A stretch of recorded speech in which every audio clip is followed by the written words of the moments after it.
Alaklak nila yung mga glutan nila, kaya puputiin nila.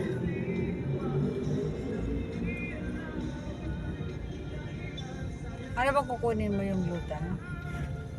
Hindi naman ako gluta. Bakit Bakit kainom? Mamaya yung atay mo. Tinanong ko dun sa doktor eh. Pwede daw kahit na kung mayroon. Tinanong ko din yung barley eh. Ang sabi niya, barley nga yung glutan. ano yun? Malaki yung niya sa yung isa yung Barley. hindi Ngayon, barley hindi yung ko alam kung ano pampapayat, Herbalife. Siya, nagtayo pa ng yun eh, hub. Ngayon na mga nakaputi. Baka kulto. Kulture. Kuya, kasi nagsumba, di nakakilala na nag-networking. Nagsumba lang eh, na-recruit na. Si Telet. Oh, gawa pa siyang hub nun eh, Herbalife.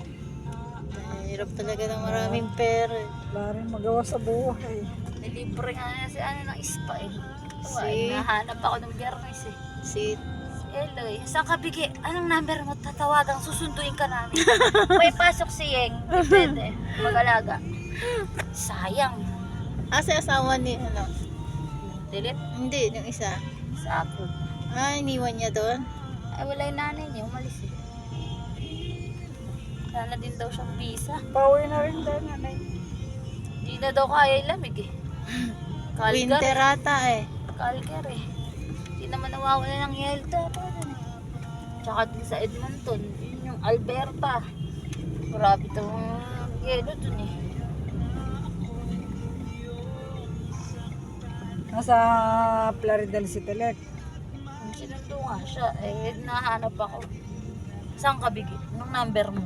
Ba't wala pasok yung mga anak niya? Ni Eloy? Hindi,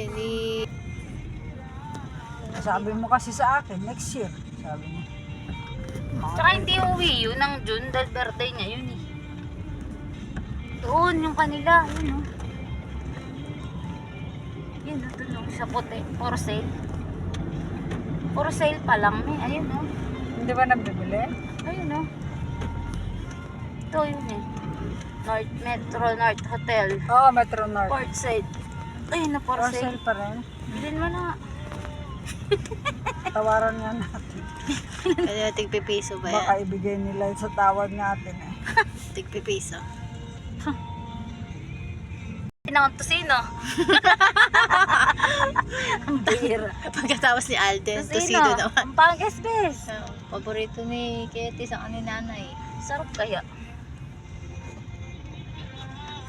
Kasi muna tayo, pahintuin natin yung buwan na kaya rin na. Siksik naman ni Kuya. Ihihikalan.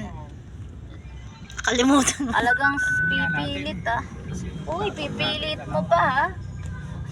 Tigas din mo ka Oh, maraming matigas ang mukha dyan. Dito yata yung binangga yung puwet ni William ng motor. Sila Alden, di ba? Dito. Siyang naman, yung Pagbaba niya dyan, tumawid daw bigla yung aso. Pagkakita niya, nakatawid na. Di na may kuping kami. Ngayon, Nung isang taon ba yun? yun din sa amin nga. Dapat Di sabi niya, paano mo na maiisipin may tatakbo sa EDSAng aso? Yung madaling eh, sabi ko, papa mo pagawarin niya bago mag-renew. Hindi ko na-renew. Sabi ko, bahala ka. Ay, gulat. Yan ba yan ang sisiksik Hindi. sa'yo? Hindi, iba. Maliit. Ayun, kulay Ito itim. malaki eh. Tigas mo nga eh. Mahuhuli ka na dyan. Ito ka muna. Ito ka muna dyan. Ayun oh. Katunga nga. May, nahuli kami dyan eh. Apo, bawal po. Ayan nga. Wala pa yung harang noon. Eh, nakagilid kami doon. Eh, dito pala ang punta namin. Eh, Hinarang nilo ko kayo. pala yan. Ayun ba't di na mamara? Tinatamad. Busy sila, nagkukwentuhan. Dapat huli na yun eh. Nahuli kami. Ba isa. Ito pa rin yung kuyala no? Na? Tigas mo ka eh. Wala nang tinatatakot. Sa isang pwesto. Maliit kasi. Kala niya makakasingit siya. Member ba kayo ng SNR? Yalan? Ay, hindi. Dati. Hindi, di ba kayo pumila sa mahaba? Ay, hindi. Sasayang kayo ng Hindi ka oras. po yung ano na yan eh. Yung vlogger? Gano'n. Yung nagmumura. Nagmumura. Ba't ba galit na galit? Hindi yan papasok. 3 oras na sila nakapila. Tapos ayaw pa nang papasukin. Sabi Cut na hindi na off. raw magpapapasok. Yun, cut off. Galit. Eh, galing pa naman sa sakit yun. Oo. Natikon. Bullshit. SNR, palolo.